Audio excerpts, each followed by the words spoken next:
na naman ngayong mga inggit. Yan kay Ilyas.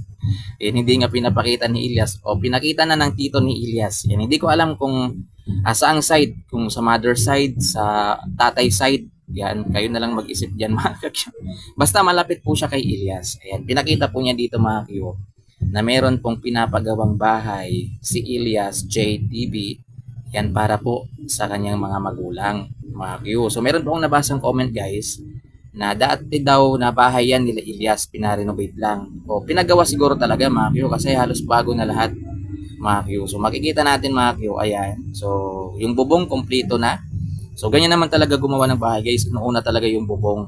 Ayan, para kapag dito ka na sa baba, ayan yung mga ano na lang yung mga ginagawa mo, yung mga dingding na lang, ay kahit umulan guys, tuloy-tuloy yung gawa. So ayan, inuna nila yung bubong, goods na yung mga bubong. Mga Q, nakakoloro po siya. Ayan, so para daw yan sa mga magulang ni Ilyas JTV. Ayan, si Ilyas tahimik lang ho talaga. So wala tayong nakikitang pinupost ni Ilyas na nagpapagawa siya pala ng bahay mga Q. Then yung lupa na yan guys, yan din yata yung nabili ni Ilyas na lupa. Mga Q, yung pinapakita ni boss. Ayan no, ayan. So yan po yung kanilang farm, rubber farm. Ayan, so duda ko mga Q, parang kamukha siya ni ano ng tatay ni Ilyas, no? Baka kapatid to ni Ilyas Senior, yung papa ni Ilyas. Mga Q. So ito pakinggan na lang muna natin si Sir, mga Q. Pakinggan na lang muna natin yan. Ayan. So nakuha ko yung video na yan guys sa isa sa supporters ni Ilyas JTV. Ayan. Kaya kita niyo may mga pangalan-pangalan no. Yan Ilyas aka Don Pakundo. Yan. Pinagawa ng bahay ang kanyang magulang. Yan po yung title.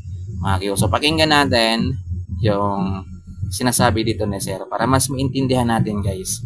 Yan. Bahay ni Ilyas GTV, pinatayuan niya yung kanyang parents.